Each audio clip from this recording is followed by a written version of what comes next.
Selamat datang di Gereja Kemuliaan Sion.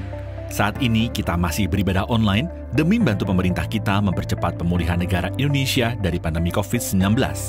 Jangan lupa untuk terus disiplin dalam mentaati peraturan protokol kesehatan dari pemerintah, serta terus menjaga imunitas tubuh saudara dengan vitamin, istirahat yang cukup, dan menjaga kebersihan.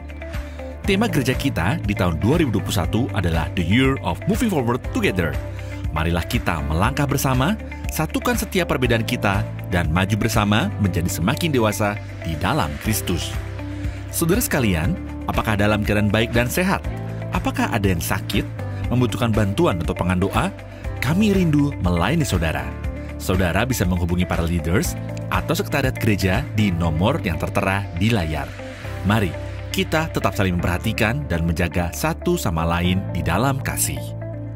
Sudahkah saudara mendapatkan vaksin COVID-19? Pemerintah kita sudah mempermudah banyak cara untuk kita bisa divaksin dengan mudah di fasilitas kesehatan terdekat. Yuk, jangan tunggu lama. Mari segera mendapatkan vaksin. Kita semua perlu tahu, vaksin COVID-19 diluncurkan sebagai upaya untuk memerangi pandemi COVID-19. Di samping penerapan protokol kesehatan. Centers for Disease Control and Prevention atau CDC pada tanggal 15 Juni 2021 menyatakan bahwa vaksinasi COVID-19 baik bagi lansia maupun usia 18 tahun ke atas. Memiliki manfaat mencegah gejala yang parah pada orang yang terinfeksi, membentuk kekebalan tubuh yang nantinya akan melindungi diri sendiri dan orang di sekitar dari COVID-19. Juga perlindungan untuk orang yang pulih dari COVID-19. Bagaimana vaksin COVID-19 bekerja? Vaksinasi COVID-19 dapat mengurangi risiko COVID-19 dan potensi komplikasinya yang parah dan mengancam jiwa. Biasanya, dibutuhkan waktu sekitar 2 minggu untuk tubuh membangun perlindungan setelah vaksinasi. Setelah pemberian dosis kedua vaksin, masih ada kemungkinan terinfeksi COVID-19 karena tubuh belum memiliki perlindungan yang menyeluruh. Oleh sebab itu, yuk kita tetap melakukan tindakan pencegahan dengan menerapkan protokol kesehatan dan menjaga imun tubuh. Protokol kesehatan tentu tetap harus dilakukan jika kita sudah divaksin ya.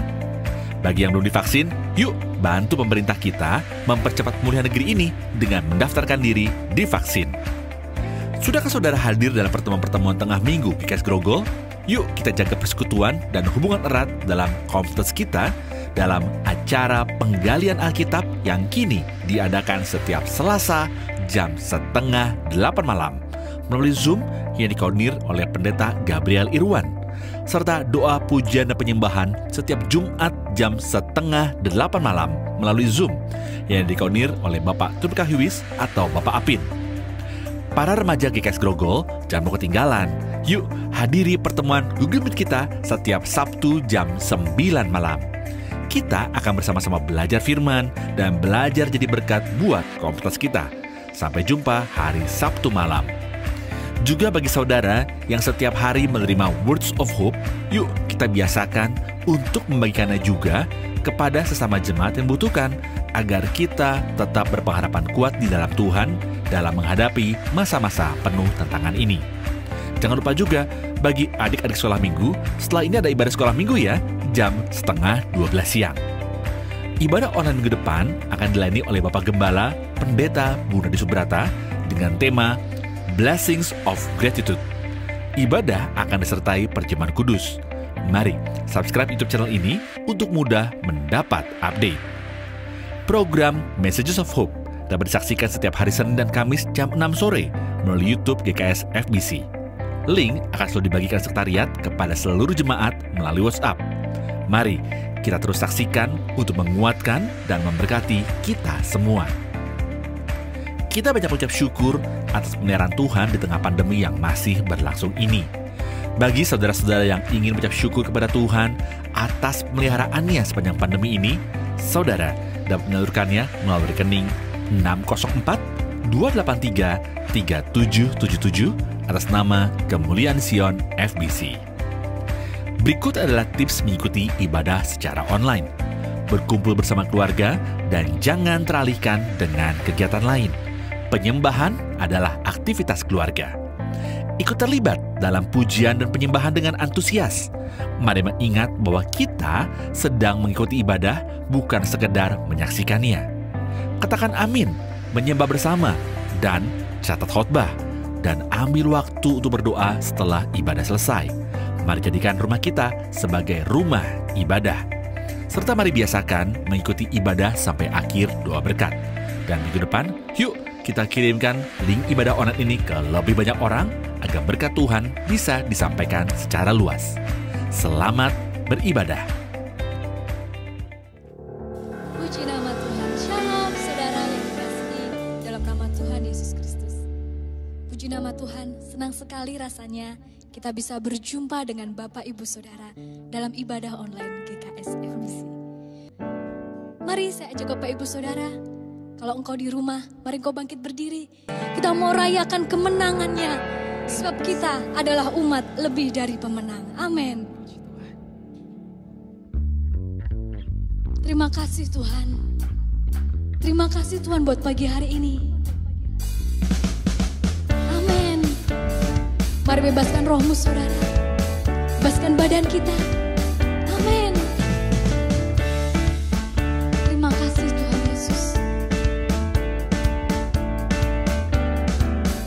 Ku menang di dalam Yesus Tuhan. Ku menang di dalam peperangan. Ku menang atas segala setan. Haleluya. Mari katakan, ku menang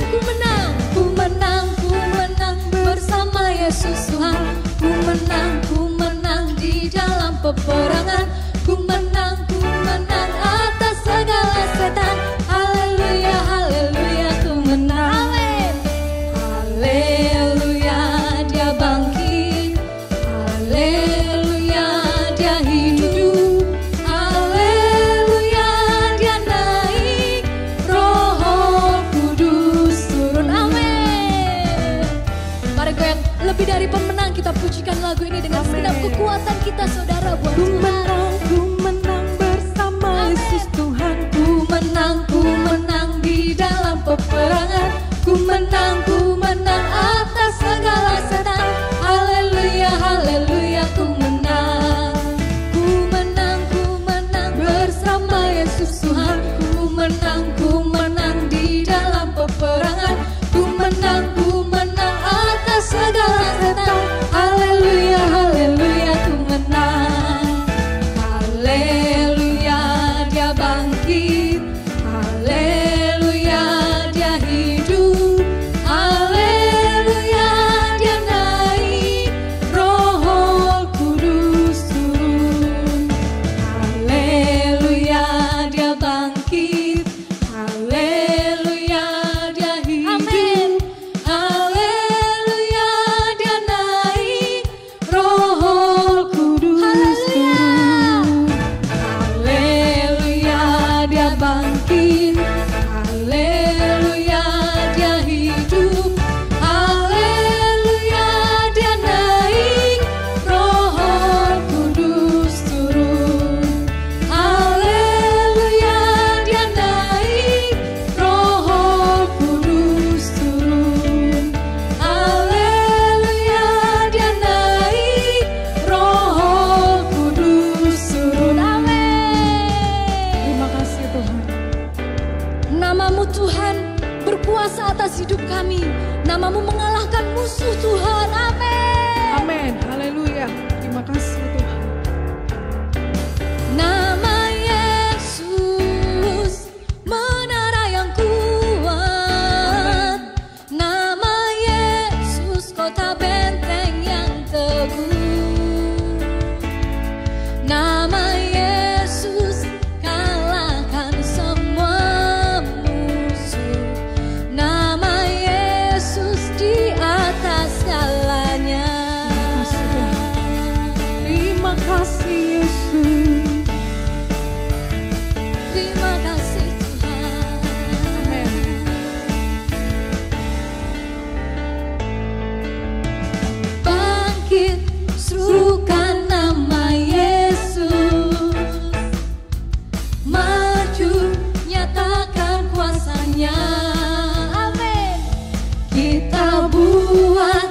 iblis gemetar, kalahkan tipu dayanya dengan kuasa namanya.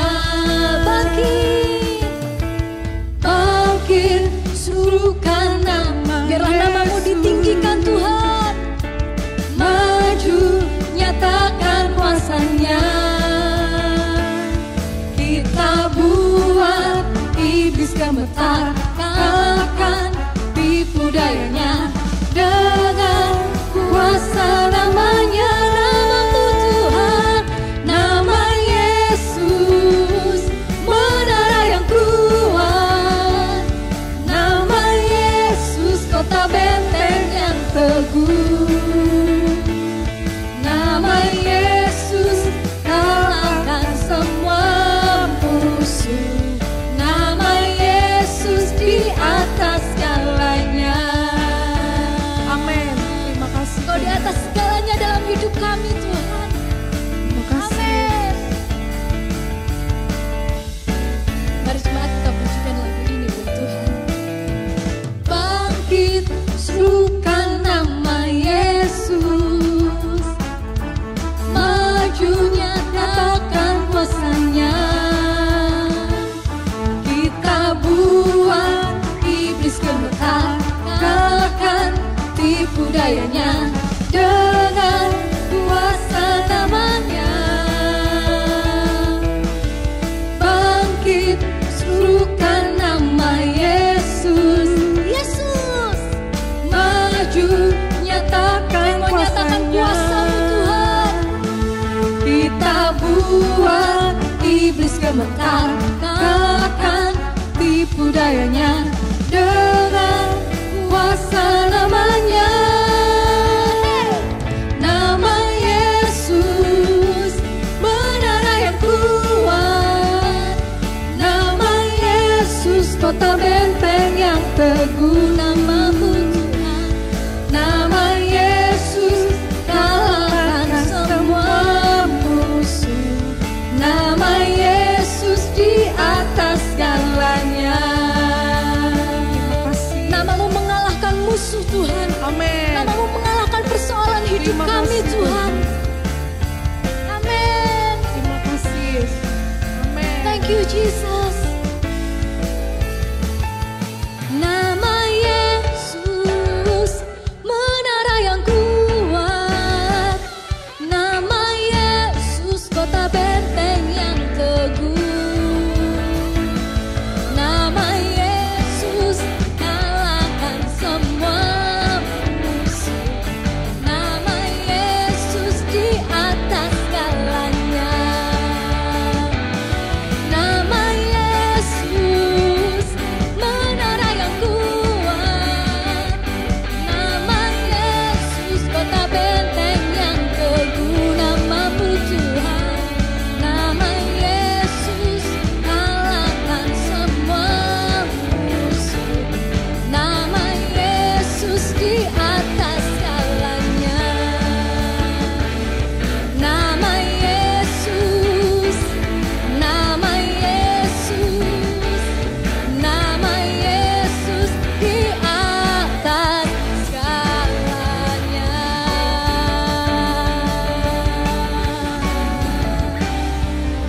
Haleluya, haleluya. Namamu Tuhan di atas segalanya dalam hidup kami. Saudara, mari kita mau berikan persembahan kita yang terbaik buat Tuhan. Kita bawa hidup kita yang kudus dan yang berkenan di hadapan Tuhan. Sebab itulah ibadah yang sejati.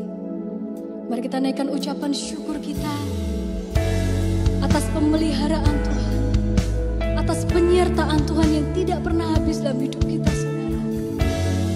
Terima kasih Tuhan, terima kasih. Terima kasih Yesus. Ku naikkan syukur padamu Yesus.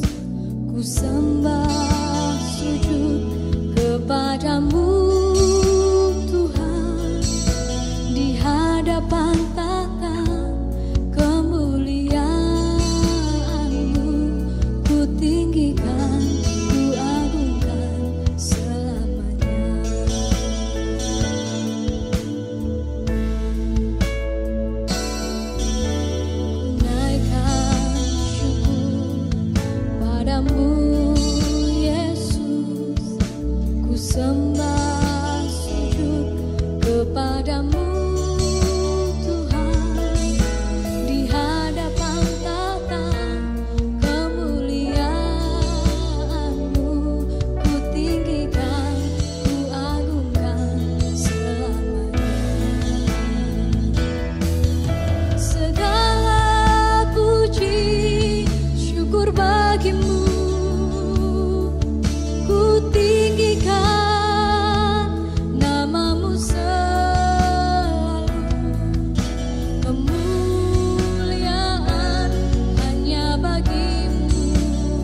atas segalanya.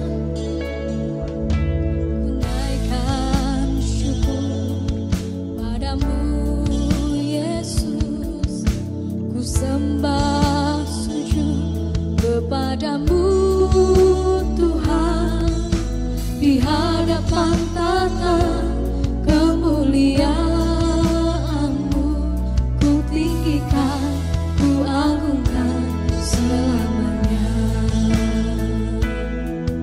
Ku naikkan syukur padamu Yesus, ku sembah sujud kepadamu Tuhan, di hadapan tata kemuliaan-Mu ku tinggikan, ku agungkan selamanya.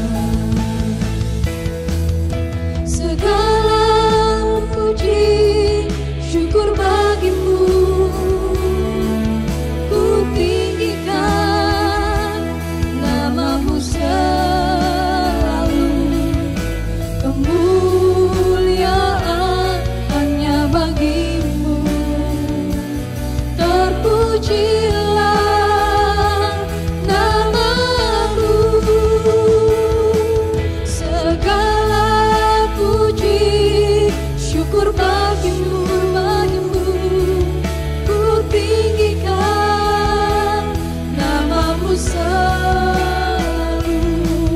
Kemuliaan hanya bagi-Mu, terpujilah nama-Mu. Segala puji syukur bagi-Mu Tuhan, ku tinggikan nama-Mu selalu. Kemuliaan hanya bagi-Mu, terpujilah nama-Mu. Segala puji syukur bagi-Mu, ku tinggikan nama-Mu selalu. Kemuliaan hanya bagi-Mu, terpujilah nama-Mu. Terpujilah nama-Mu, terpujilah nama-Mu. Terima kasih. Terpujilah nama-Mu Tuhan, Engkau Allah yang agung. Dimuliakanlah nama-Mu, ditinggikanlah nama-Mu. Engkau segalanya dalam hidup kami Tuhan. Haleluya, haleluya. Terima kasih Tuhan, terima kasih Tuhan. Segala kemuliaan bagi-Mu, segala kelayakan bagi-Mu. Kau Allah yang ajaib, Kau Allah yang hidup. Ya Rabba, ya Rabba, shikadadadadadada. Ya Rabba, shikadadadadadada. Ya Rabba, ya Rabba, shikadadadadadada. Ya Rabba, shikadadadadadada. Ya Rabba, shikadadadadadada. Kuralatan ya Rabba, shikadadadadada.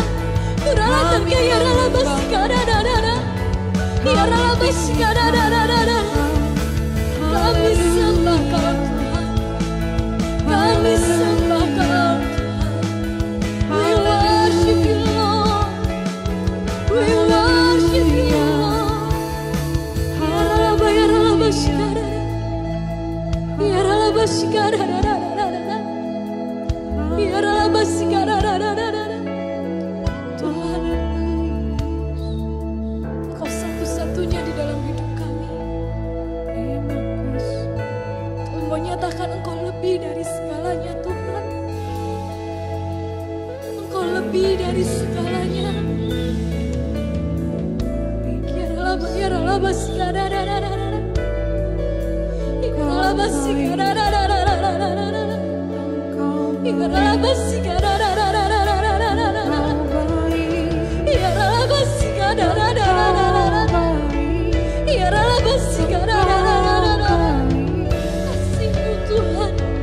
Kasih-Mu Tuhan penuh untuk setiap kami.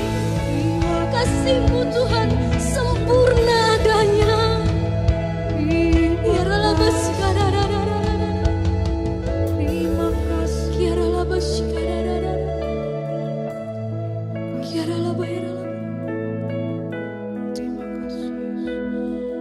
Jesus, Jesus.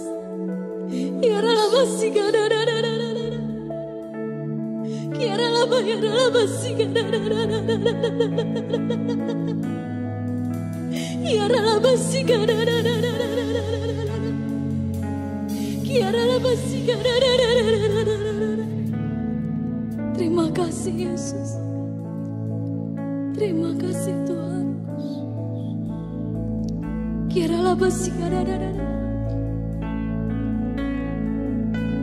Kurala basi kadadadada. Kirala basi kadadadada. Tuhan, kasih-Mu besar Tuhan. Kasih-Mu Tuhan besar.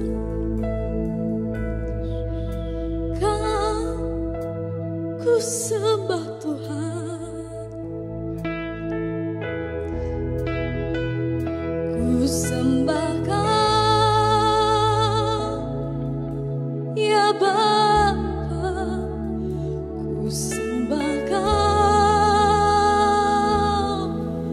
ya Tuhan, ku tinggikan nama-Mu Yesus. Dalam hidupku selalu ku sembah Kau, ya Bapa, ku sembah Kau, ya Tuhan, ku tinggikan nama-Mu Yesus. Dalam hidupku, kami sembah Kau Tuhan, ku sembah Kau, ya Bapa, ku sembah Kau, ya Tuhan, ku tinggikan nama-Mu Yesus. Dalam hidupku selalu, dalam hidupku selalu, dalam hidupku selalu.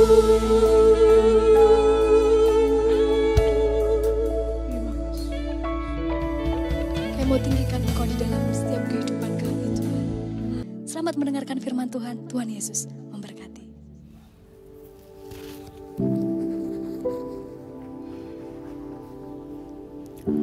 Salam jemaat yang dikasihi Tuhan. Bagaimana kabarnya hari ini? Saya percaya kita semua ada dalam berkat, pemeliharaan dan perlindungan Tuhan yang sempurna. Amin, saudara. Haleluya. Baik saudara, hari ini kita akan belajar satu kebenaran firman Tuhan yang saya percaya akan memberkati kita semua. Amin. Kita akan belajar dari Injil Lukas pasal 7 ayat 23. Injil Lukas pasal 7 ayat 23. Bunyi firman Tuhan demikian. Dan berbahagialah orang yang tidak menjadi kecewa dan menolak aku. Sekali lagi saya bacakan ayat ini. Dan berbahagialah orang yang tidak menjadi kecewa dan menolak aku. Tema atau judul khotbah saya hari ini adalah jangan menjadi kecewa. Jangan menjadi kecewa. Apa artinya kecewa? Menurut Kamus Besar Bahasa Indonesia, kecewa adalah kecil hati. Tidak puas karena tidak terkabulnya keinginannya, harapannya, dan sebagainya. Tidak senang, cacat celah, gagal atau tidak berhasil dalam usahanya dan sebagainya. Dan dalam definisi lain, kecewa artinya ketika harapan tidak sesuai dengan kenyataan, atau ketika harapan tidak berbanding lurus dengan kenyataan. Ibaratnya saudara, ketika misalnya sepanjang hari kita sudah berjeri-jeri dalam pekerjaan kita di kantor atau di kebun, kemudian dalam perjalanan pulang kita berharap nanti sampai di rumah saya akan makan makanan yang enak, makan yang lezat. Taruhlah misalnya seperti ayam bakar, ikan bakar. Kemudian saudara, setelah kita sampai di rumah, kita lihat di meja makan, ternyata yang ada cuman tahu dan tempe saja. Bisa saja kita kecewa saudara. Kenapa? Tidak sesuai dengan harapan kita. Memakan makanan yang lezat, ayam bakar, ikan bakar. Ternyata yang ada di depan mata hanyalah tempe dan tahu. Padahal saudara, kalau dimakan dengan ucapan syukur, saya yakin itu tahu dan tempe, rasanya pasti ya seperti rasa tahu dan tempe juga saudara. Tidak, maksud saya kalau dimakan dengan ucapan syukur saudara, itu pasti nikmatnya luar biasa. Amin saudara. Karena lezat bicara tentang rasa, tetapi nikmat bicara tentang kepuasan jiwa. Artinya apa? Walaupun tempe dan tahu, tapi ketika dimakan dengan ucapan syukur, nikmatnya luar biasa, ada kepuasan jiwa. Haleluya. Saudara, ada beberapa jenis kekecewaan yang sering kita alami dalam kehidupan ini. Jenis kekecewaan yang pertama adalah kecewa dengan keadaan. Ya, kecewa dengan keadaan. Barangkali tahun lalu kita pernah berharap bahwa tahun depan, yaitu tahun ini, tahun 2021, virus corona khususnya di Indonesia boleh semakin berkurang dan bahkan lenyap. Kita berharap demikian supaya kita bisa datang ke gereja, ya kan, memuji Tuhan, berkumpul dengan saudara seiman seperti biasanya. Kita bisa jalan-jalan ke tempat wisata atau melakukan perjalanan ke luar negeri, saudara, tanpa ada rasa takut. Kita bisa makan di restoran seperti sedia kala. Kita bisa ke mall, saudara, berbelanja. Kita bisa hang out dengan teman-teman, ya, berhahaha, bercandaria seperti biasanya. Tetapi kenyataan berbicara lain, tahun ini kita masih berjuang menghadapi virus corona, saudara. Keadaan bisa membuat kita kecewa. Kemudian jenis kekecewaan yang kedua adalah kecewa dengan diri sendiri. Misalnya, bulan ini kita menargetkan pada diri sendiri, saya harus menghasilkan uang, income bulan ini 20 juta. Tapi ternyata sampai akhir bulan kita hanya bisa menghasilkan 3 juta misalnya. Karena mungkin imbas dari PPKM, saudara. Tetapi itu tidak jadi masalah kalau kita kembali lagi mengucap syukur. Tetapi bagaimanapun kita mungkin merasa gagal. Kita kecewa pada diri kita sendiri. Ya kan? Kemudian jenis kekecewaan yang ketiga adalah kecewa dengan orang lain. Kita mengharapkan orang lain melakukan A, tetapi pada kenyataannya orang lain melakukan B. Bahkan mungkin tidak melakukan seperti apa yang kita katakan. Ya kan? Akhirnya kita kecewa. Kita bisa saling mengecewakan, saudara. Istri bisa kecewa dengan suami. Suami bisa kecewa dengan istri. Anak bisa kecewa dengan orang tua. Orang tua bisa kecewa dengan anak. Jemaat bisa kecewa dengan pendetanya, ya kan? Atau gembalanya. Gembala atau pendeta bisa kecewa juga dengan jemaat, saudara. Rakyat bisa kecewa dengan pemerintah, apalagi dengan keputusan perpanjangan PPKM. Ada banyak rakyat yang juga ikut kecewa. Tetapi pemerintah juga bisa kecewa dengan rakyatnya ketika melihat rakyat mengabaikan prokes, ya, tidak memakai masker, pakai maskernya di dagu, saudara, ya, tidak menjaga jarak, berkerumun, sehingga mengakibatkan lonjakan COVID, saudara. Pemerintah bisa kecewa. Jadi kita bisa saling mengecewakan, saudara. Kemudian jenis kekecewaan yang keempat adalah kecewa dengan Tuhan.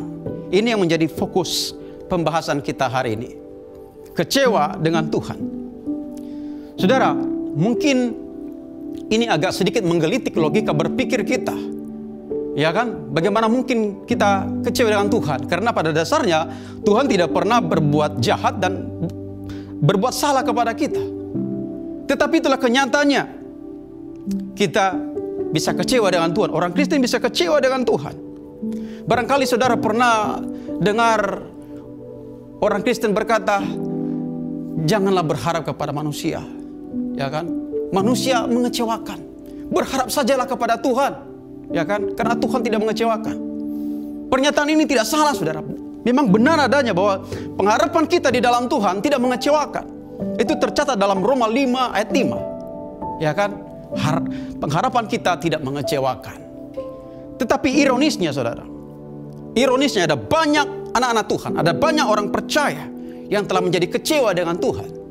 Bahkan dalam taraf kekecewaan berat, ada banyak meninggalkan Tuhan. Ada banyak meninggalkan iman percayanya. Saudara, mari kita jujur apa adanya. Ya, kalau kita mau jujur apa adanya bahwa dalam perjalanan iman percaya kita, sedikit banyak kita juga pernah kecewa dengan Tuhan, ya kan? Kita barangkali kecewa ketika Tuhan membelokkan rencana hidup kita dan membiarkan impian kita pupus di tengah jalan. Siapa yang pernah mengalami begini? Pengalaman seperti ini? Saya pernah mengalami ketika saya lulus SMA, saudara. Saya punya impian, cita-cita ingin menjadi seorang tentara, ya kan? Atau yang kedua, kalau misalnya itu gagal, saya kepengen sekolah hukum dan menjadi seorang lawyer. Tetapi kenyataan ketika selesai SMA, kedua impian itu gugur di tengah jalan, saudara. Justru sebaliknya Tuhan tangkap saya menjadi seorang hamba Tuhan sampai hari ini. Sempat kecewa saat itu. Tetapi baru saya mengerti bahwa Tuhan punya rencana yang lebih baik dari apa yang saya rencanakan, saudara. Haleluya. Kita bisa kecewa ketika kita merasa bahwa kita sudah hidup benar, kita hidup taat, kita setia, kita sudah berdoa, kita sudah melayani Tuhan, kita sudah all out bagi Tuhan. Tetapi kita ditimpa malapetaka, kita ditimpa tragedi yang tidak kita harapkan, saudara. Kita bisa kecewa ketika kita sudah tahunan berdoa, bahkan puluhan tahun berdoa untuk meminta sesuatu kepada Tuhan, tetapi Tuhan belum menjawabnya. Kita juga bisa kecewa ketika kita sudah berdoa buat orang yang kita kasihi, yang sedang sakit sekarat. Kita minta Tuhan tolong sembuhkan. Tetapi bukannya kesembuhan yang terjadi, justru orang yang kita kasihi meninggal dunia. Kita bisa kecewa, saudara. Kecewa demi kekecewaan itu bisa kita alami dalam perjalanan iman kita bersama Tuhan. Saudara, kekecewaan pada dasarnya sangatlah manusiawi. Ya kan? Sangat manusiawi. Kalau kita mempelajari di dalam Alkitab, ada banyak tokoh Alkitab yang dipakai Tuhan luar biasa, yang mengasihi Tuhan, yang punya iman yang besar, yang diurapi Tuhan luar biasa. Mereka juga pernah kecewa dalam perjalanan imannya dengan Tuhan. Ya kan? Kekecewaan bukanlah sebagai sebuah tanda bahwa seseorang itu lemah secara iman. Ya kan? Atau orang itu kurang iman. Bukan, saudara. Tetapi kecewa adalah sebuah proses, ya, bagian dari proses iman kita dalam mengiring Tuhan, dalam mengikut Tuhan. Bahkan kecewa dengan Tuhan bisa merupakan sebuah indikator bahwa kita punya hubungan yang baik dengan Tuhan, bahwa kita punya hubungan yang dekat dengan Tuhan. Layaknya seorang sahabat, saudara, dalam perjalanan kehidupan pasti ada gesekan, ada salah paham, tetapi justru itu bisa menjadi instrumen untuk bisa semakin saling mengenal satu sama lain. Demikian juga dengan Tuhan. Kita bisa kecewa ketika kita berjalan bersama dengan Tuhan, karena tidak sesuai dengan harapan kita. Ya, ada hal yang dilakukan Tuhan tidak sesuai dengan harapan kita. Bahkan Tuhan seringkali bisa memakai kekecewaan untuk membuat kita bertumbuh, ya, dalam pengenalan kita akan Dia. Saudara, kekecewaan bukanlah sebuah dosa, ya, bukanlah sebuah masalah besar kalau kita membereskan kekecewaan kita, kalau kita menyelesaikan kekecewaan kita dengan benar di hadapan Tuhan. Yang menjadi masalahnya, saudara, adalah banyak orang percaya yang tidak pernah membereskan, tidak pernah menyelesaikan kekecewaannya di hadapan Tuhan. Kekecewaan demi kekecewaan ditumpuk terus-menerus Sampai akhirnya kekecewanya semakin besar. Dan akhirnya, saudara, menjadi tawar hati. Kalau sudah tawar hati, saudara, itu akan melahirkan kita kehilangan harapan. Dan kalau kita hilang harapan, kita akan kehilangan iman kita. Dan akhirnya kita meninggalkan Tuhan. Saudara, kita akan melihat satu tokoh Alkitab. Seorang hamba Tuhan yang luar biasa. Seorang nabi besar, tidak sembarang nabi, saudara. Yang juga pernah kecewa dengan Tuhan. Siapakah dia? Yaitu Yohanes Pembaptis. Ya, Yohanes Pembaptis pernah kecewa dengan Tuhan Yesus. Saudara, seperti yang kita ketahui, Yohanes Pembaptis adalah seorang nabi yang kuat. Seorang nabi yang begitu tegas. Dia tidak kompromi dengan segala bentuk dosa. Dia tidak segan-segan untuk menegur siapa saja. Siapa saja yang bertentangan dengan kehendak Allah. Termasuk ketika dia menegur Herodes yang selingkuh dengan Herodias, istri Filipus, saudaranya Herodes. Ya kan? Mereka ada hubungan gelap, saudara. Melihat hal itu, Yohanes menegur mereka berdua. Dan berkata, itu tidak sesuai dengan kehendak Allah. Kalian jangan selingkuh. Itu adalah dosa. Mendengar hal itu, Herodias tidak terima, saudara. Dia tersinggung. Dan dia memujuk Herodes untuk menangkap Yohanes, memenjarakan Yohanes. Bahkan bukan hanya itu, meminta kepala Yohanes sebagai hadiah, saudara. Dan Herodes, saudara, dia mendengar, ya, namanya dia sudah mabuk kepayang dengan Herodias. Dia mendengarkan perkataan Herodias. Akhirnya Yohanes dimasukkan ke dalam penjara, saudara. Dan sementara akan dieksekusi mati. Nah, saudara, dalam keadaan Yohanes ada dalam penjara. Dia sedang menderita dalam penjara. Menderita secara fisik dan psikologis. Karena dia akan menantikan hari hukuman matinya, saudara. Nah, pada saat yang sama ketika dia dalam penjara, ketika dia menderita dalam penjara, pada saat yang sama, Yohanes mendengar tentang Yesus di luar tembok penjara. Yohanes mendengar tentang Yesus yang melakukan pelayanan yang luar biasa di luar sana, di mana Yesus menolong banyak orang. Yesus mengadakan tanda-tanda heran dan mujizat, menyembuhkan orang sakit, yang lumpuh berjalan, yang buta melihat, yang lumpuh bisa berjalan, saudara, kusta bisa jadi tahir, bahkan yang mati bisa dibangkitkan. Dan berbagai mujizat dan manifestasi kuasa kerajaan Allah lainnya yang dilakukan oleh Yesus. Dan itu sampai di telinga Yohanes yang sedang menderita dalam penjara ini. Tentu sebagai manusia, saudara, Yohanes pasti berharap juga bahwa Yesus mau datang menjenguknya di penjara yang sedang menderita ini. Ya kan? Dalam pengharapannya dia juga berharap bahwa Yesus mau datang untuk membebaskannya dari penjara, bahkan membebaskannya dari hukuman mati dengan memakai kuasa otoritas ilahinya. Harapan Yohanes punya dasar yang kuat, saudara, untuk berharap seperti begitu. Karena Yohanes adalah orang yang telah mempersiapkan jalan bagi Yesus. Dia adalah orang yang telah membuka jalan bagi pelayanan Yesus, saudara. Bahkan bukan hanya itu, secara silsilah kekeluargaan, Yohanes dan Yesus masih punya hubungan, saudara. Masih punya hubungan kekeluargaan. Bukankah Elizabeth dan Maria masih ada hubungan saudara sepupuan? Berarti mereka sepupuan 2 kali, saudara. Masih ada hubungan, saudara, persaudaraan. Itu artinya bahwa Yohanes semakin kuat harapannya, berharap bahwa Yesus pasti datang menjenguknya di penjara. Tetapi hari demi hari pun berlalu. Harapan Yohanes untuk dijenguk oleh Yesus di dalam penjara tidaklah kunjung tiba, saudara. Nah, pada titik ini, saudara, pada titik ini Yohanes mulai kecewa dengan Tuhan Yesus. Sehingga dia mengirim beberapa utusan, yaitu muridnya, bertanya kepada Yesus. Di dalam Lukas 7 ayat 20, Yohanes berkata kepada muridnya, tanya kepada Yesus begini, engkaukah yang akan datang itu, ataukah haruskah kami menanti yang lain? Engkaukah yang akan datang itu, atau haruskah kami menanti yang lain? Dalam pikiran Yohanes, harusnya Yesus datang menolongnya. Iya dong, dia sudah all out dalam pelayanan, sudah menghabiskan masa mudanya untuk melayani Tuhan, ya kan? Bahkan dia adalah masih kerabatnya Yesus. Tetapi ternyata Yesus tidak datang untuk menolongnya. Dalam pikiran Yohanes mungkin juga sama seperti kita.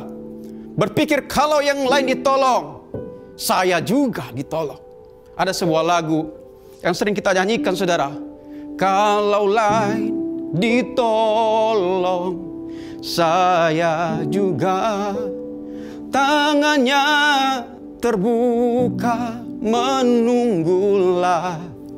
Tak tersembunyi kuasa Allah. Kalau yang lain ditolong, pasti saya juga ditolong. Itu adalah ungkapan iman kita. Dan tidak ada yang salah dengan itu, saudara. Iya kan? Tidak ada yang salah dengan itu. Memang harus kita perkatakan perkataan iman. Di saat kita terhimpit, di saat kita menderita, kita deklarasikan iman kita supaya iman kita boleh bangkit. Itu tidak salah, saudara. Tetapi juga harus kita menyadari dan menerima kedaulatan Allah. Bahwa yang lain ditolong, tetapi kita belum ditolong atau tidak ditolong sama sekali. Ada kalanya orang-orang yang tidak setia kepada Tuhan, orang-orang yang tidak taat beribadah, bahkan orang yang tidak mengenal Tuhan justru ditolong oleh Tuhan. Sementara kita yang setia, sementara kita yang sudah habis-habisan dalam pelayanan, sementara kita yang sudah hidup benar, kita belum ditolong Tuhan. Dengan maksud dan tujuan tertentu, saudara. Kita harus menerima yang namanya misteri ilahi. Kita tidak harus mengerti kenapa untuk saat ini. Barangkali kita baru mengerti 1 tahun kemudian, atau 5 tahun kemudian, atau 10 tahun kemudian, atau mungkin tidak pernah kita mengerti alasannya kenapa Tuhan tidak menolong kita. Yang pasti nanti kalau kita bertemu muka dengan muka dengan Tuhan di sorga, kita akan dibuat mengerti, saudara. Haleluya, amin, saudara. Saudara, kita mungkin berpikir, bagaimana mungkin seorang nabi besar sekali baru Yohanes bisa menjadi kecewa juga dengan Yesus. Ya kan, dia adalah seorang nabi besar. Dari segi reputasinya tidak perlu dipertanyakan lagi. Dia sangat terkenal di masyarakat Yahudi. Dari segi karakternya, saudara, Yohanes seorang yang sangat rendah hati. Pernah suatu kali ketika namanya sudah semakin terkenal, semakin tenar di masyarakat Yahudi. Dan orang mulai berpikir bahwa dia ini adalah Mesias. Tetapi kemudian segera Yohanes membantah dan berkata, aku bukanlah Mesias. Saya hanyalah suara yang berseru-seru di padang gurun. Lihatlah bagaimana kerendahan hati Yohanes. Bahkan dia pernah berkata, biarlah dia semakin besar, biarlah Yesus semakin besar dan aku semakin kecil. Dari segi kesabaran, saudara, tidak perlu dipertanyakan lagi. Sebelum dia tampil di muka umum untuk melayani, dia menghabiskan waktu yang panjang di padang gurun sebelum dia melayani Tuhan. Dia sangat sabar. Dia punya iman yang luar biasa. Tetapi, saudara, bisa juga kecewa ketika berbenturan dengan penderitaan, kesulitan hidup. Apa yang bisa kita pelajari dari sini, saudara? Bahwa tidak peduli sehebat apapun, sekuat apapun, sebesar apapun iman kita, sedalam apapun kita mengenal Tuhan, tetapi ketika berbenturan dengan penderitaan, ketika berbenturan dengan kesulitan hidup, kita juga bisa kecewa dengan Tuhan, saudara. Saudara, kita perlu tahu akar dari penyebab kekecewaan kita kepada Tuhan. Kalau kita belajar dari kasus Yohanes ini, saudara, kita mengerti bahwa ada satu akar penting yang menyebabkan kita seringkali kecewa dengan Tuhan. Apa itu? Yohanes, kalau kita belajar dari kasus ini, Yohanes kurang memahami secara keseluruhan dari misi Yesus di bumi ini. Yohanes sama seperti masyarakat Yahudi lainnya, saudara, yang mengharapkan datangnya seorang Mesias dalam sosok yang berkuasa secara politis, seorang yang punya otoritas secara politis, yang mampu membebaskan mereka dari tekanan penderitaan penjajahan Romawi. Saudara, itu yang mereka harapkan. Mesias yang seperti itu yang mereka bayangkan, saudara. Mereka tidak memahami, mereka kurang memahami bahwa Yesus melakukan misi yang jauh lebih besar dari apa yang mereka pikirkan. Yesus tidak hanya menyelesaikan perkara penderitaan di permukaan saja, saudara, tetapi Yesus mau lebih dalam lagi ke akar masalahnya. akar daripada penderitaan itu apa? Yaitu dosa. Itu yang Yesus selesaikan. Makanya dia tergantung di atas kayu salib untuk menyelesaikan itu semua. Itu akar dari segala penderitaan, itu dosa. Yang akhirnya orang bisa diselamatkan, yang akhirnya bisa memiliki pengharapan di dalam Kristus. Kendati pun masih menderita, tetapi kita sudah memiliki pengharapan. Kita memiliki jaminan keselamatan di dalam Tuhan. Itu yang mereka tidak pahami. Saudara, bukankah saudara seringkali kita kecewa dengan Tuhan karena keterbatasan pikiran kita dalam memahami rencana Allah? Kita sulit memahami rencana Allah dari awal sampai akhir. Kita sulit mengerti pekerjaan Allah dari awal sampai akhir, saudara. Sehingga seringkali kita salah paham. Kita seringkali kecewa, marah, dan menyalahkan Tuhan, saudara. Firman Tuhan berkata dalam Pengkhotbah 3 ayat 11. Ia membuat segala sesuatu indah pada waktunya. Bahkan memberikan kekekalan dalam hati mereka. Tetapi manusia tidak dapat menyelami pekerjaan yang dilakukan Allah dari awal sampai akhir. Ya, manusia tidak dapat menyelami pekerjaan Allah dari awal sampai akhir. Itu akar masalahnya. Kenapa kita seringkali kecewa? Pikiran kita terbatas, saudara, dalam memahami rencana Allah. Saudara, dalam meresponi nada kekecewaan Yohanes melalui murid-muridnya Yohanes, akhirnya Yesus meresponi dengan berkata begini.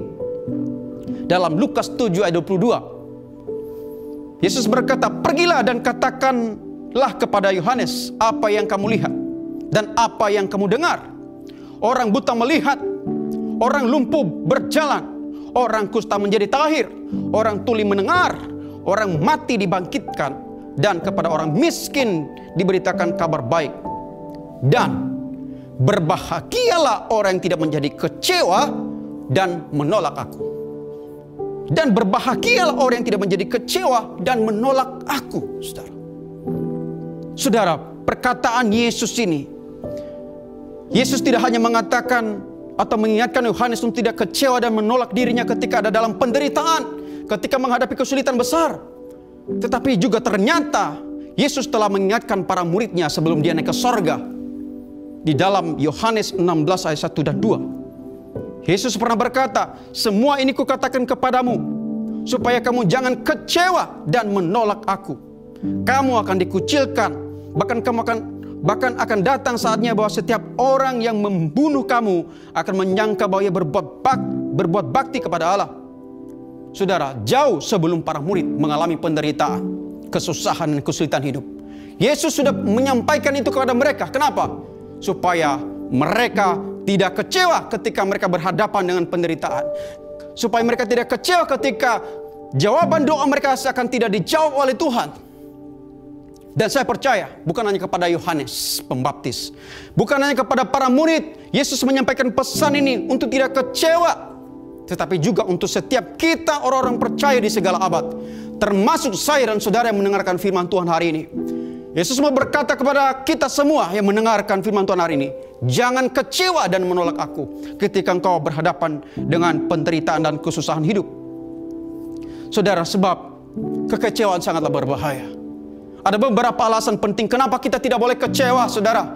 Ketika kita berbenturan dengan penderitaan dan kesulitan hidup, ketika doa-doa kita belum dijawab Tuhan, ketika rencana kita dibelokkan oleh Tuhan, ada beberapa alasan.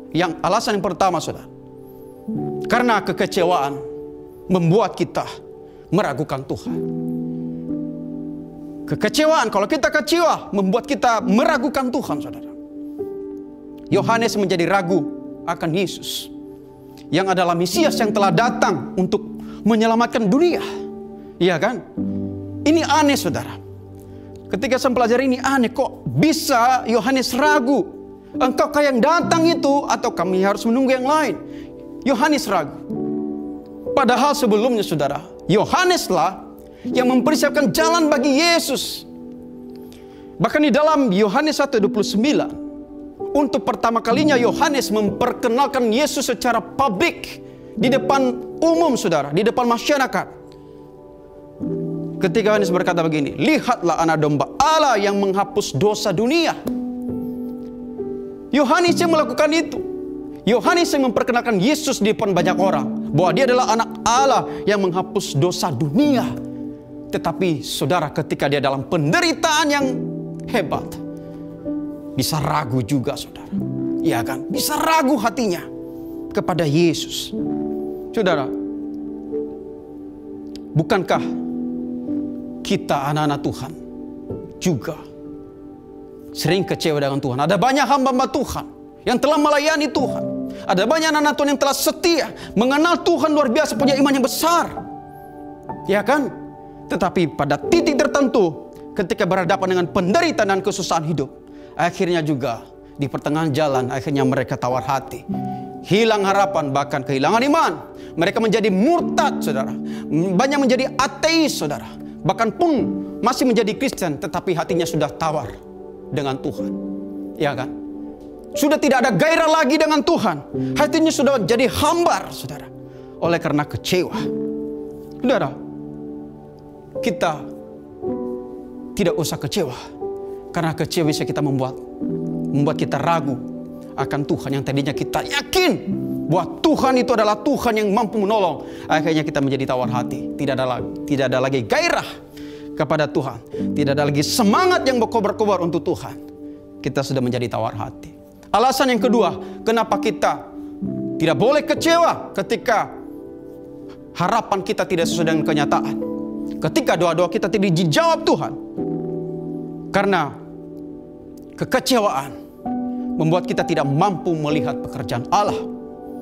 Ya, Yesus berkata kepada Yohanes melalui para muridnya, "Pergilah dan katakan kepada Yohanes apa yang kamu lihat dan kamu dengar. Orang buta melihat, orang lumpuh berjalan, orang kusta menjadi tahir, orang tuli mendengar, orang mati dibangkitkan, dan kepada orang miskin diberitakan kabar baik." Itu semua pekerjaan supranatural, itu semua mujizat yang Tuhan sedang kerjakan. Tetapi somehow Yohanes tidak mengenal itu. Yohanes tidak bisa melihat itu, saudara. Kenapa? Karena ada kekecewaan di dalam hati. Saudara, kalau kekecewaan menumpuk di dalam hati, kita tidak akan melihat, saudara, dengan jelas pekerjaan Allah yang sedang Tuhan lakukan di sekeliling kita. Ya kan? Kita tidak bisa melihat pergerakan Tuhan yang terjadi saat ini. Kenapa? Karena hati kita dipenuhi dengan kekecewaan.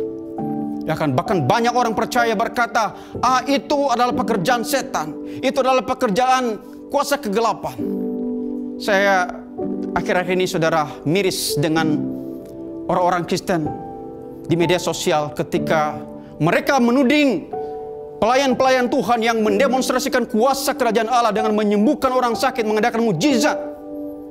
Dan mereka berkata, itu bukan dari Tuhan, itu dari setan, itu praktek dukun atau praktek okultisme. Saudara, miris dengarnya, saudara. Mereka tidak mampu lagi melihat bahwa itu adalah kuasa Tuhan yang sedang didemonstrasikan untuk menyelamatkan banyak orang. Kenapa itu bisa terjadi, saudara? Saya yakin salah satu faktornya adalah karena pernah kecewa di masa lalu. Iya kan? Barangkali pernah dulu minta Tuhan untuk menyembuhkannya atau mengadakan mujizat pada saat dia membutuhkan, tetapi Tuhan tidak menolong. Akhirnya dia kecewa. Dan akhirnya mengambil kesimpulan, mujizat hanya terjadi di zaman Alkitab. Kesembuhan hanya terjadi di zaman Yesus saja dan di zaman para rasul. Berhenti sampai di situ. Sementara sekarang ini tidak ada lagi mujizat. Sehingga ketika ada hamba Tuhan yang melakukan pelayanan kesembuhan, mereka menuding itu sebagai kuasa dari setan. Itu kuasa kegelapan, bukan dari Tuhan asalnya. Saudara, bahaya kekecewaan yang sangat luar biasa membuat kita tidak mampu melihat pekerjaan Allah yang sedang terjadi. Kemudian yang ketiga, saudara, kenapa kita tidak boleh kecewa? Karena kecewa membuat kita tidak diberkati atau tidak bahagia, saudara. Di bagian kalimat terakhir dari jawaban Yesus, dia berkata, "Dan berbahagialah orang yang tidak menjadi kecewa dan menolak aku." Kalimat ini adalah poin penting yang Yesus mau tekankan kepada Yohanes dan kepada kita semua, saudara, untuk tidak kecewa. Karena dikatakan berbahagialah, atau dengan kata lain, diberkatilah orang yang tidak menjadi kecewa dan menolak Yesus. Saya yakin kita semua kepengen diberkati, kepengen hidup bahagia. Amin, saudara. Kuncinya adalah jangan kecewa. Ya, jangan kecewa dengan Tuhan. Tetapi kalau kita kecewa, saudara, sebaliknya kita akan tidak diberkati atau kita akan dikutuk, saudara. Kita hidup dalam kutuk ketika kita kecewa.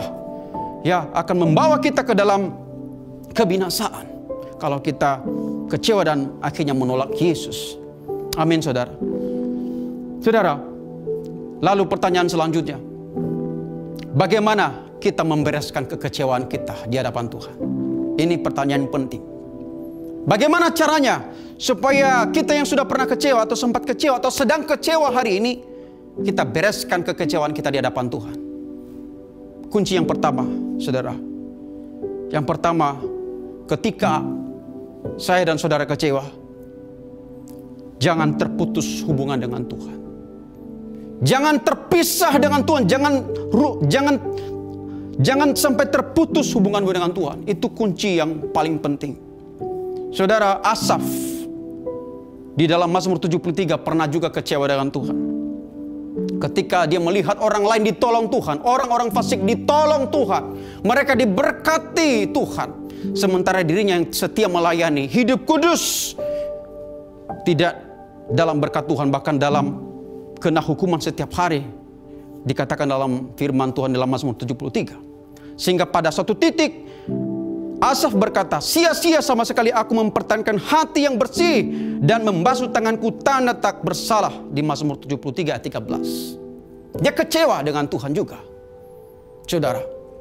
Tetapi baiknya adalah Asaf tidak terlarut dalam kekecewaan. Dia segera membereskan kekecewaannya. Dia tidak lepas hubungannya dengan Tuhan. Saudara, ini yang dikatakan di dalam Mazmur 73 ayat 21 sampai 23. Ketika hatiku terasa pahit dan buah pinggangku menusuk-nusuk rasanya. Ini kondisi kesakitan, ini kondisi penderitaan yang sangat luar biasa, saudara, yang dialami Asaf. Ya, digambarkan dengan katakan, hatiku terasa pahit dan buah pinggangku menusuk-nusuk rasanya. Aku dungu dan tidak mengerti. Ya, ketika kita mengalami penderitaan, ketika kita tidak dijawab Tuhan doa-doanya, terkadang kita tidak mengerti. Kita bertanya, Tuhan, kenapa ini terjadi? Dan kita tidak mengerti. Dan dia berkata, seperti hewan aku di dekatmu. Itu kondisi penderitaan yang luar biasa. Dan kemudian kalimat selanjutnya dia berkata begini, tetapi, nah ini dia, saudara, tetapi aku tetap di dekatmu. Ini kuncinya. Walaupun saya menderita, Tuhan, walaupun sakit rasanya, walaupun saya tidak mengerti, Tuhan, kenapa ini terjadi dalam hidupku, tetapi ini yang aku lakukan. Aku mau tetap di sini. Aku mau tetap menjaga hubungan dengan Tuhan. Aku mau tetap terkoneksi dengan Tuhan. Haleluya, saudara. Ini kuncinya. Karena kalau kita lepas hubungan dengan Tuhan, kita tidak terhubung dengan Tuhan lagi, saudara, kita dalam zona merah. Iblis sedang menanti di depan pintu dan siap untuk menerkam kita dan membinasakan kita dalam kekecewaan, saudara. Jadi ketika Anda kecewa, jangan berhenti berhubungan dengan Tuhan. Jaga terus hubungan dengan Tuhan dan katakan, aku mau tetap di dekatmu apapun yang terjadi, saudara. Haleluya. Kemudian yang kedua, kunci yang kedua, bagaimana kita membereskan, menyelesaikan kekecewaan kita kepada Tuhan supaya kita tidak hilang imannya atau hilang harapannya. Yang kedua adalah luapkan semua rasa kekecewaan kepada Tuhan. Luapkan semua rasa kekecewaan, rasa amarahmu, rasa stresmu kepada Tuhan. Ya, barangkali saudara berkata begini, itu tidak pantas. Bagaimana mungkin saya meluapkan semua amarah dan kekecewaan kepada Tuhan? Saudara, jangan ragu, Tuhan tahu menyelesaikan permasalahan kita. Amin. Kalau kita melihat Mazmur Daud, ya, dia juga menyampaikan kekecewaan dan keluh kesahnya kepada Tuhan. Tapi Tuhan tidak marah. Tuhan tidak akan berkata begini, apa-apaan sih, gitu aja kok kecewa, gitu aja kok menyerah. Tidak, saudara. Saya percaya Tuhan akan merangkul kita dan berkata, nak, andai kata ada pilihan lain untuk engkau lewat dari penderitaan ini, saya akan berikan pilihan itu. Tetapi tidak ada jalan lain. Engkau harus melalui ini demi kebaikan. Walaupun kita tidak mengerti, saudara. Jadi luapkan semua kekecewaan. Tuhan mendengar. Justru ini adalah langkah awal Keterbukaan kita dengan Tuhan adalah langkah awal bagaimana kita disembuhkan dari kekecewaan hati. Kemudian yang ketiga, saudara, percaya kepada karakter Tuhan yang tidak berubah. Walaupun kita tidak mengerti semua hal tentang apa yang terjadi, tetapi kita yakin pada karakternya Tuhan yang tidak berubah, pada kasih setianya Tuhan, kepada kebaikannya Tuhan yang tidak berubah. Dan kita berkata apapun yang terjadi pasti mendatangkan kebaikan dalam Roma 8 ayat 28. Ada lagu berkata, semua baik apa yang kau perbuat di dalam hidupku. Semua baik, saudara. Kemudian yang terakhir, bagaimana kita membereskan kekecewaan kita kepada Tuhan. Minta kasih karunia daripada Tuhan. Ya, kita jangan merasa diri kuat ketika kita menghadapi penderitaan. Kita minta pertolongan Tuhan, katakan, Tuhan, saya perlu kasih karunia. Brian Bailey pernah berkata begini dalam bukunya Menuju Kemuliaan, bahwa kepahitan masuk ke dalam hidup kita ketika kita tidak memanfaatkan kasih karunia Allah untuk mengalahkan segala kekecewaan dan luka hati. Kita akan banyak mengalami kekecewaan terhadap seseorang, suatu situasi, diri sendiri, bahkan terhadap Tuhan. Namun selalu ada kasih karunia yang cukup, yang tersedia bagi setiap ujian dan keadaan kita. Selalu ada kemungkinan untuk mengalahkannya dan menang atasnya. Saudara, untuk segala situasi, untuk segala keadaan kita, ada kasih karunia yang cukup untuk kita, termasuk ketika kita sedang dalam kekecewaan. Saudara, barangkali saudara sedang dalam kekecewaan karena harapanmu tidak sedang kenyataan. Doa-doamu belum dijawab Tuhan. Mari datang kepada Tuhan. Mari datang kepada Tuhan. Mari jangan putus hubungan dengan Tuhan. Luapkan, utarakan semua rasa kecewamu kepada Tuhan. Dan mari percaya kepada karakternya Tuhan yang tidak berubah. Dan juga minta kasih karunia Tuhan dan berkata, Tuhan, saya perlu kasih karunia yang cukup untuk kondisiku saat ini. Dan saya percaya Tuhan pasti menolong kita sehingga kita keluar dari kekecewaan kita. Amin, saudara. Mari kita berdoa. Bapa di surga, kami bersyukur buat firman Tuhan hari ini yang mengingatkan kami untuk tidak kecewa, Tuhan, dengan Engkau ketika kami berhadapan dengan penderitaan. Ketika Tuhan, doa-doa kami belum dijawab. Ketika kami menghadapi sesuatu yang tidak kami mengerti dalam hidup ini. Tuhan, Kau tolong kami supaya kami tidak menjadi kecewa. Tetapi biarlah Tuhan kami semakin mengenal Tuhan melalui peristiwa pahit yang kami alami. Biarlah Tuhan kami semakin hari semakin justru mengenal Engkau melalui peristiwa Tuhan, tragedi, penderitaan yang sulit untuk kami cerna secara akal pikiran kami manusia. Biarlah Tuhan membawa kami ke dalam pengenalan akan Tuhan yang lebih dalam lagi. Tuhan, terima kasih Engkau menolong umat-Mu yang sedang dalam penderitaan. Engkau tolong umat-Mu yang sedang dalam kesusahan. Engkau Tuhan yang memberikan penghiburan, kekuatan dan sukacita. Dan Tuhan supaya mereka tetap kuat apapun yang terjadi dan mereka tidak kehilangan harapan. Kami berdoa buat jemaat Tuhan yang sedang Tuhan juga sakit saat ini. Engkau Tuhan sembuhkan mereka Tuhan yang mengalami virus corona. Bagi mereka yang isolasi mandiri di rumah maupun Tuhan dirawat di rumah sakit, Tuhan kami berdoa biarlah tangan Tuhan yang penuh kuasa menjamah dan menyembuhkan mereka sehingga mereka Tuhan boleh Tuhan pulih dan disembuhkan. Bapak, terima kasih Engkau memberkati kami semua yang telah mendengarkan firman Tuhan hari ini. Biarlah Tuhan firman ini berbicara kuat kepada kami sehingga kami Tuhan semakin hari semakin kuat imannya di dalam Tuhan, kendati di tengah-tengah Tuhan penderitaan dan kesusahan hidup yang kami alami. Di dalam nama Yesus kami berdoa dan mengucap syukur. Haleluya. Amin. Saudara, ada informasi yang ingin saya sampaikan kepada kita, saudara. Saya menyelesaikan menulis sebuah buku yang berjudul Pengharapan di Tengah Penderitaan. Dan buku ini sedang dalam proses penerbitan. Saya berharap saudara bisa mendapatkan buku ini dan bisa menjadi berkat bagi kita semua. Pak Gembala kita, Pendeta Bunadi Subrata, mengambil bagian dalam menulis kata pengantar dalam buku ini. Dan saya percaya buku ini akan menjadi berkat bagi kita semua. Kalau saudara rindu membaca buku ini, boleh menghubungi saya atau menghubungi sekretariat gereja. Demikian informasi yang bisa sampaikan. Tuhan Yesus memberkati. Semangat. Haleluya.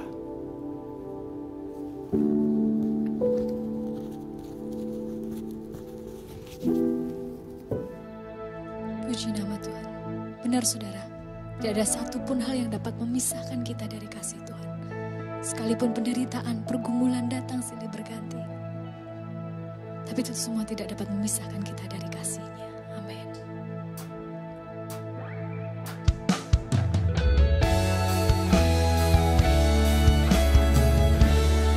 Terima kasih Tuhan untuk kasih-Mu.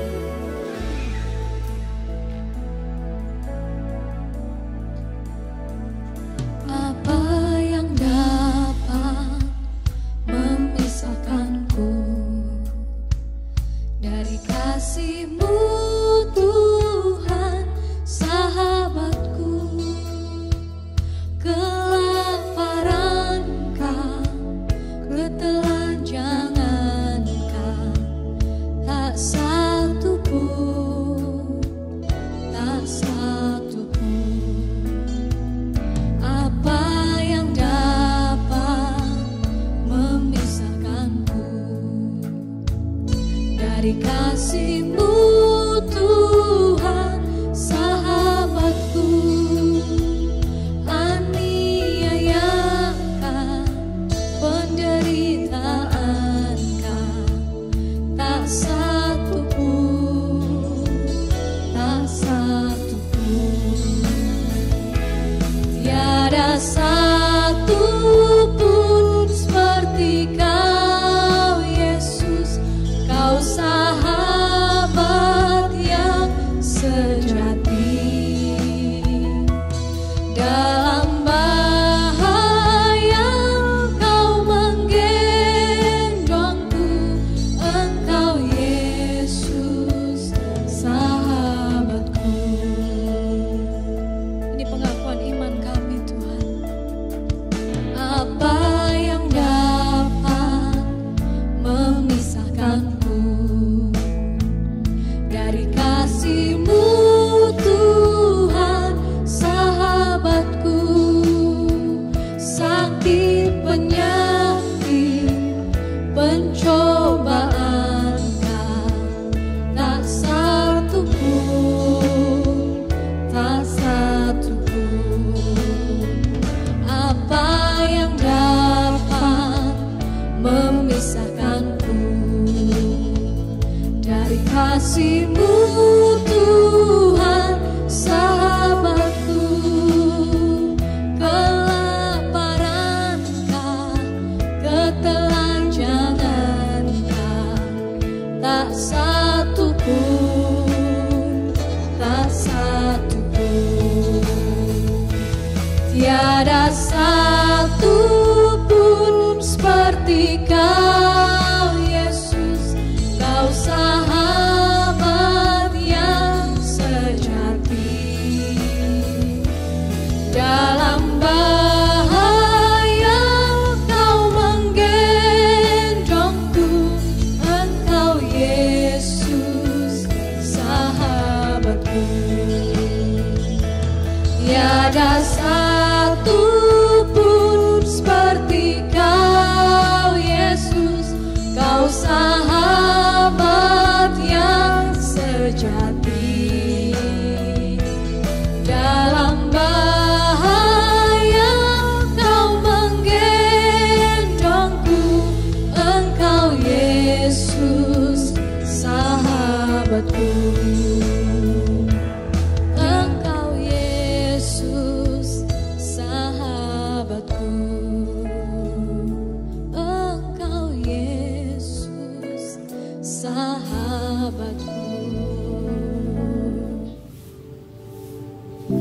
Shalom Bapak, Ibu, Saudara yang dikasihi Tuhan.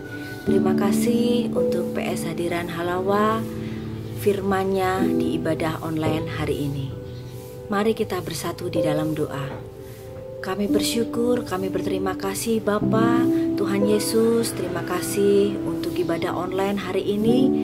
Kami berdoa untuk setiap pelayan-pelayan Tuhan yang mengambil bagian di dalam ibadah online hari ini. Kiranya Tuhan Yesus terus menyertai, Tuhan Yesus terus memberkati di setiap pelayanan mereka Bapa. Kami percaya Engkau memberkati kesehatannya, Engkau memberkati kehidupannya, Engkau memberkati apapun yang mereka kerjakan Bapa. Kami juga bersyukur Tuhan untuk hari ini, firman-Mu hari ini Tuhan, yang sudah disampaikan oleh PS Hadiran Halawa Tuhan, untuk kami belajar Tuhan, untuk kami tidak boleh kecewa kepada Tuhan. Terima kasih Bapa, Engkau memberkati PS Hadiran Halawa Tuhan. Kiranya Engkau memberkati kehidupannya Tuhan, Engkau memberkati pelayanannya Tuhan. Kami percaya Tuhan, biarlah pelayanannya semakin hari semakin berdampak untuk kami semua Gereja Kemuliaan Sion Bapa. Terima kasih Tuhan Yesus, terima kasih Roh Kudus.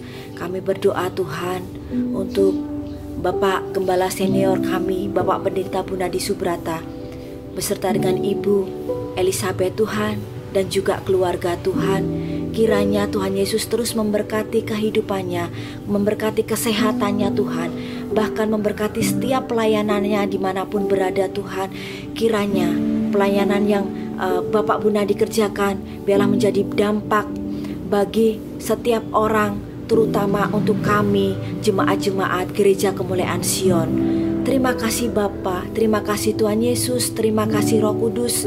Kami bersyukur dan kami berterima kasih Tuhan untuk hari ini Bapa.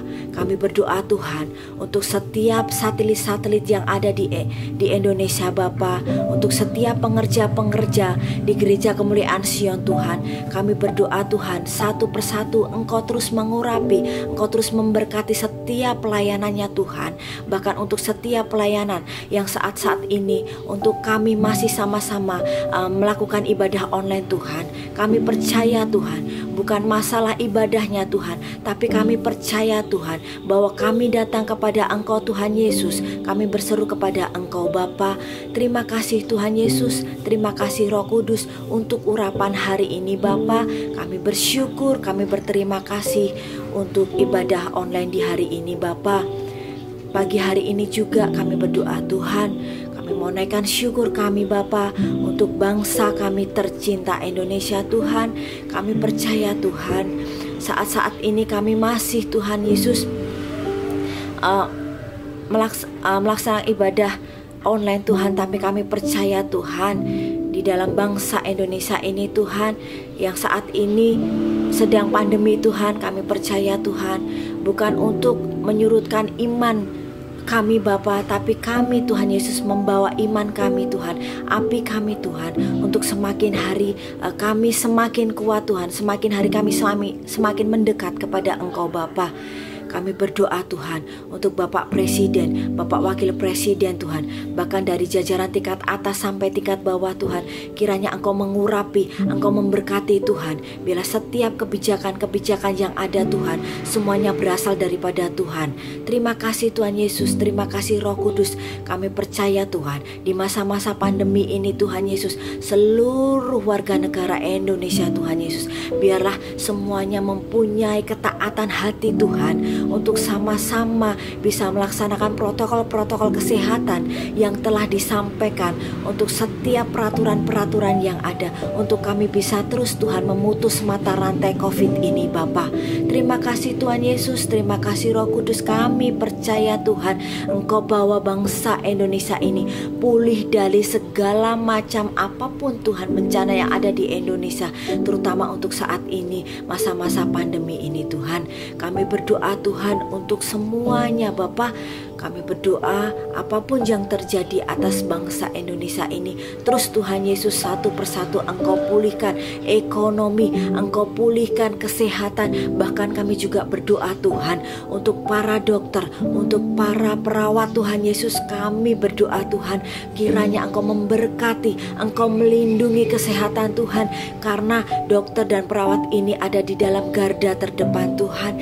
Kiranya Tuhan Yesus terus memberkati, terus melindungi. Kami berdoa Tuhan, biar tidak ada Tuhan Yesus korban-korban lagi di Indonesia ini. Kami percaya Tuhan, angka kesembuhan semakin hari semakin meningkat. Terima kasih Bapa, terima kasih Tuhan Yesus, terima kasih Roh Kudus. Kami percaya Indonesia ini penuh dengan kemuliaan-Mu. Indonesia ini semakin hari semakin Engkau bawa naik Tuhan Yesus. Kami bersyukur, kami berterima kasih untuk bangsa kami Indonesia ini. semakin hari semakin pulih. Terima kasih Bapa, terima kasih Tuhan Yesus, terima kasih Roh Kudus. Kami berdoa Tuhan untuk setiap jemaat-jemaat yang ada di Gereja Kemuliaan Sion, dimanapun berada, kiranya Tuhan Yesus terus memberkati, Tuhan Yesus terus melindungi di masa-masa pandemi ini. Tuhan Yesus, di masa-masa sukar ini Tuhan, kiranya Tuhan Yesus terus menjamah, Tuhan Yesus menggerakkan hatinya Tuhan, untuk sama-sama Tuhan Yesus terus bersandar dan berharap kepada Tuhan Yesus, tidak kecil hati, tidak tawar hati Tuhan. Kami bersyukur, kami berterima kasih Tuhan Yesus terus menolong kami. Kau memberkati setiap jemaat-jemaat yang ada. Kami berdoa untuk setiap jemaat-jemaat yang saat ini sedang terpapar COVID. Kami percaya Tuhan terus tolong, Tuhan sembuhkan, Tuhan dampingi, Tuhan beri kekuatan, Tuhan beri kelegaan, Tuhan beri kesembuhan. Dan juga Tuhan, kami berdoa untuk jemaat-jemaat yang sedang mengalami kelemahan tubuh, kiranya Tuhan sembuhkan, Tuhan beri kekuatan, Tuhan beri damai sejahtera. Terima kasih Bapa, terima kasih Tuhan Yesus, terima kasih Roh Kudus. Kami juga berdoa untuk setiap jemaat-jemaat yang sedang mengalami masa-masa sukar di dalam ekonomi. Kami percaya Tuhan memberkati, tangan-Mu Tuhan terus yang menopang kami, berkat-berkat-Mu terus mengalir atas setiap jemaat-jemaat yang ada di Gereja Kemuliaan Sion. Terima kasih Bapa, terima kasih Tuhan Yesus, terima kasih Roh Kudus. Biarlah doa ini menguatkan setiap kita untuk kami terus memandang Engkau, bahwa Tuhan Yesus yang terus memberi kekuatan, Tuhan Yesus yang memberi kami damai sukacita, untuk kami bisa sama-sama memutus mata rantai COVID-19 ini. Terima kasih Tuhan Yesus, terima kasih Roh Kudus. Ini iman kami, ini percaya kami naikkan hanya di dalam nama Bapa, Putra, Yesus Kristus. Haleluya. Amin. Kita sudah sampai di akhir ibadah, saudaraku. Mari kita terima berkat Tuhan. Kita tutup mata, angkat kedua tangan kita. Terimalah berkat yang besar dari Allah Bapa, kasih dari Tuhan Yesus, dan persekutuan bersama Roh Kudus menyertai kita semua, mulai hari ini sampai selama-lamanya. Haleluya. Amin. Tuhan memberkati kita semua. Jangan lupa, kita akan bertemu kembali dalam ibadah online minggu depan, ibadah yang disertai dengan perjamuan kudus. Tuhan Yesus memberkati. Terima kasih, saudara telah mengikuti ibadah ini sampai akhir. Bagi saudara-saudara yang ingin mengucap syukur kepada Tuhan dengan mendukung pelayanan gereja, saudara dapat menyalurkannya melalui rekening 604-283-3777 atas nama Kemuliaan Sion FBC. Ibadah online minggu depan akan dilayani oleh Bapak Gembala Pendeta Bunadi Subrata. Ibadah akan disertai perjamuan kudus. Juga jangan lupa terus mengikuti PA Zoom setiap hari Selasa jam 7:30 malam dan DPP setiap hari Jumat melalui Zoom jam 7:30 malam. Setelah ini jam 11:30 siang juga akan ada ibadah sekolah minggu. Pada akhirnya kami berterima kasih kepada semua pihak yang terlibat dalam terlaksananya ibadah online ini. Tuhan Yesus menyertai kita semua. Sampai jumpa di ibadah online minggu depan. Mari tetap beraktivitas dengan mengikuti protokol kesehatan yang dihimbau pemerintah. Tuhan Yesus memberkati.